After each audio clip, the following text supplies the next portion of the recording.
Hace miles de años atrás, cuando todavía no había llegado la revelación, cuando Dios no se había revelado, los seres humanos de la antigüedad tenían cierto concepto en su cabeza de la divinidad o de la trascendencia.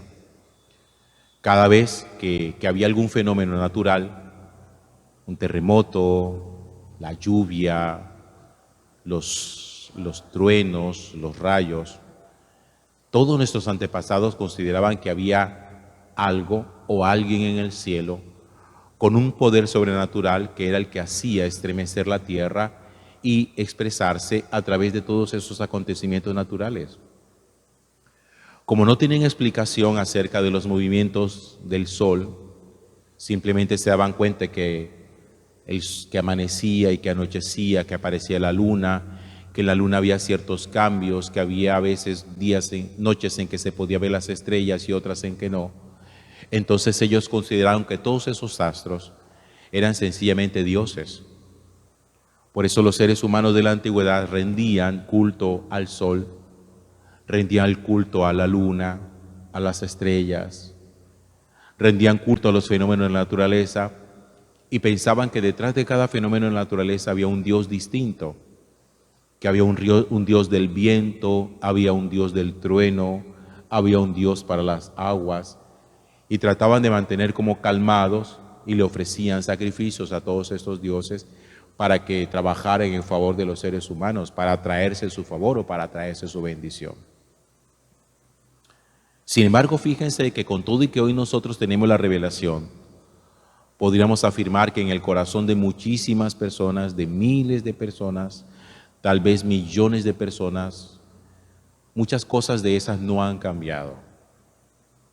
Porque tenemos que decirlo así, hoy hay gente que sigue rindiendo culto al sol, a la luna, a las estrellas, a la alineación de los astros.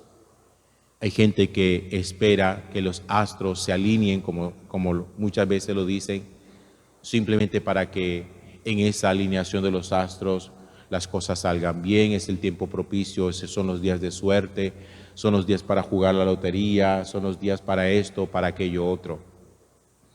Pareciera, por lo menos entre nosotros los creyentes, los que nos llamamos creyentes, que las cosas no hubieran cambiado. El apóstol Pablo conoció perfectamente esa situación. Él sabía que también en su época había gente que le rendía culto a la criatura y no culto al Creador. Una cosa es la criatura y otra cosa distinta es el Creador. Y por eso, cuando se trata de la revelación, nosotros tenemos que tener claro nuestra adoración hacia dónde apunta, nuestra adoración hacia dónde va. Durante estos años que yo he estado compartiendo con ustedes esta experiencia de ser pastor de esta comunidad, yo he intentado por todos los medios, a través de la predicación y de diferentes textos de la palabra de Dios, educarles a ustedes en una fe sólida, inquebrantable, pura, verdadera. Si hay algo de lo cual yo me quiero sentir siempre limpio delante de Dios es de la rectitud, de haberles enseñado siempre con la verdad, de haberles intentado ayudar a volcar el corazón delante de Dios, delante de su Hijo Jesucristo, sacar de la vida y del corazón tanta superstición.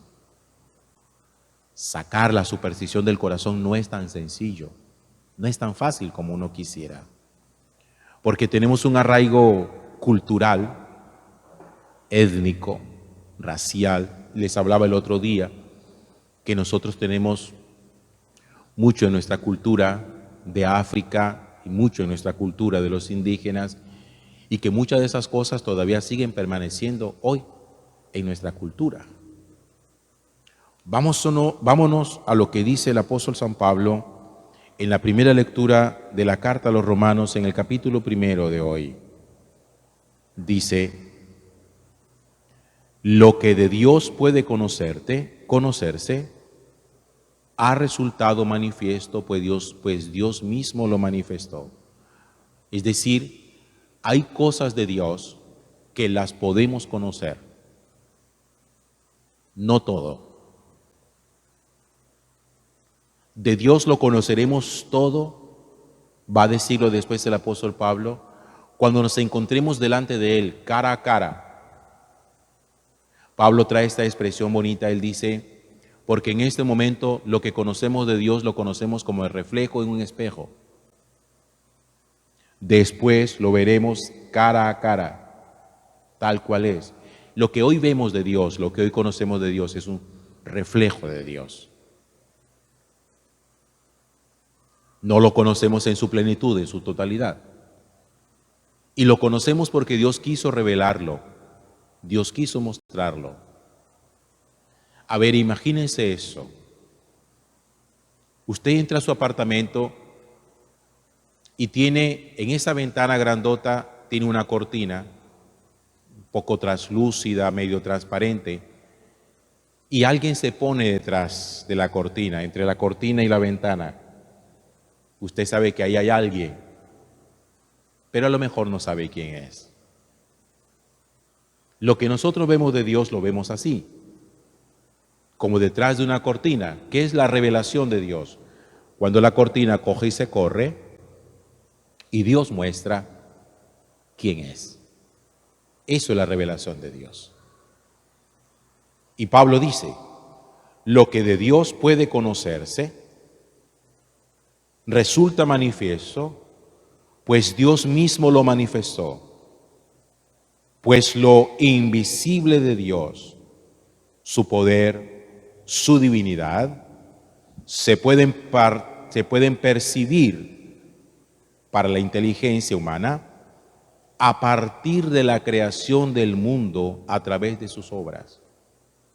Oigan pues, lo invisible de Dios, su poder, su divinidad, se puede percibir por medio de la inteligencia a partir de la creación. Es decir, la creación revela la existencia de Dios. Cuando uno ve la perfección de todo, cuando uno ve la perfección de las criaturas, cuando uno ve la perfección humana, uno dice definitivamente, aquí tiene que haber una inteligencia superior capaz de haber hecho algo tan perfecto. Es imposible que la perfección de la naturaleza y la imperfección humana y la perfección humana sea producto del azar, como piensan muchas personas, que todo el universo apareció por el azar. No, aquí tiene que haber una mente creadora. Así como cuando se encuentran reliquias, vestigios,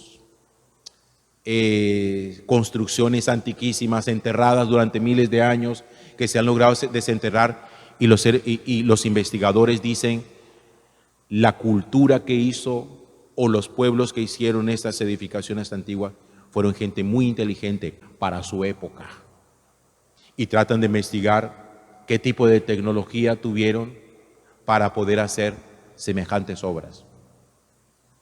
Nosotros cuando vemos una obra humana, bonita, perfecta, uno dice, la persona que hizo esto es muy inteligente.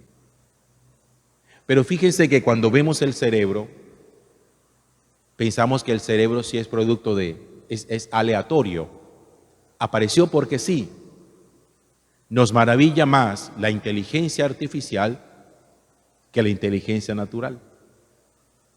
Nos parece más inteligente el que hizo la inteligencia artificial que el que hizo la inteligencia natural. Y sigue diciendo el apóstol Pablo, de modo que no se pueden excusar aquellos que habiendo conocido a Dios, no lo glorificaron, ni le dieron gracias, sino todo lo contrario, se ofuscaron en sus razonamientos, de tal modo que su corazón insensato quedó envuelto en tinieblas. No hay excusa para aquel que habiendo descubierto a través de la perfección de las criaturas al Creador, que no le den culto al Creador, sino que terminen dándole culto a la criatura. Es algo así como si nosotros dijéramos, la inteligencia humana es perfecta, Pero no le rendimos culto al que creó la inteligencia humana, sino a la inteligencia humana. O cuando decimos el cuerpo humano es bello y es perfecto, no le rendimos culto al que creó el cuerpo humano, sino que le rendimos culto al cuerpo humano. Le quitamos el culto al creador para dárselo a la criatura. Eso es lo que el apóstol Pablo está diciendo. Y dice esto: alardeando de sabios, decimos nosotros en la costa, se las tiran de sabios. Alardeando de sabios, resultaron ser necios. Miren, esa gente que presume de sabiduría es la gente más necia que existe. Son los más necios. Dice, pues cambiaron la gloria del Dios inmortal por imágenes del hombre mortal, de pájaros, cuadrúpedos y reptiles. Preferimos quitarle la honra a la gloria y la gloria a Dios y se las dimos a las criaturas.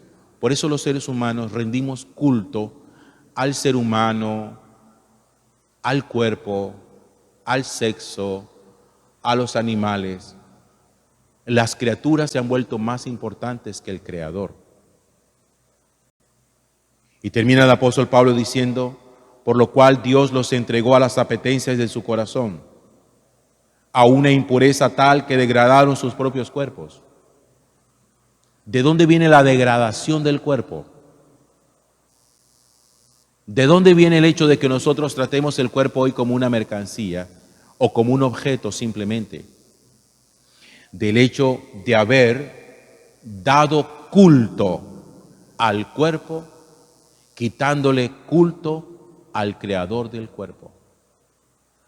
Como no entendimos la naturaleza de la corporeidad, como no hemos entendido la grandeza de la creación, dándole honra al creador, nos hemos quedado con las criaturas y de ahí ha venido la degradación del cuerpo humano.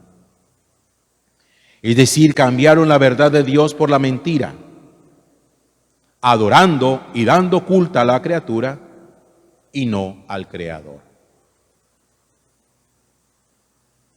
Ustedes recuerdan que yo muchas veces les he dicho que los seres humanos tenemos una tendencia casi que natural a la idolatría. Yo cuestiono mucho el concepto de idolatría que muchas personas tienen, especialmente nuestros hermanos separados, que siempre hablan de la idolatría por el hecho de tener unas imágenes de yeso o de madera, que a fin de cuentas son imágenes que ni quitan ni ponen, son simplemente imágenes.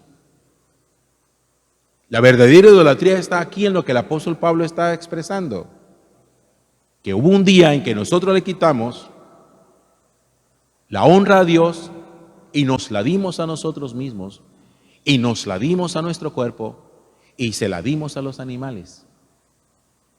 Eso es idolatría. Y voy a terminar diciendo esto para que ustedes sepan lo peligrosa y lo oculta que la idolatría termina manifestándose. Tanta liposucción es idolatría. Tanta cirugía para corregir la cara que terminan deformándola es idolatría. Tanto culto al cabello es idolatría. Tanto culto a los animales es idolatría. Le hemos quitado la honra al Creador y se las hemos dado a las criaturas. Una cosa es que usted aprenda a cuidarse, que de eso no estoy hablando. Una cosa es que uno diga, necesito hacer dieta, necesito bajar de peso. Perfecto, eso es cuidado del cuerpo. Otra cosa es el culto que le hemos dado al cuerpo y el culto que le hemos dado a los animales. Vean, hermanos, eso no tiene otro nombre sino el de idolatría, y de eso no hablo yo, de eso habla la Sagrada Escritura, habla el apóstol Pablo. Le hemos quitado la honra al Creador y nos hemos quedado con las criaturas. Y por eso, cuando la criatura muere, ha desaparecido la criatura y el Creador, y quedamos con el corazón vacío. Gloria al Padre, y al Hijo, y al Espíritu Santo. Como era en un principio, ahora y siempre, por los siglos de los siglos. Amén.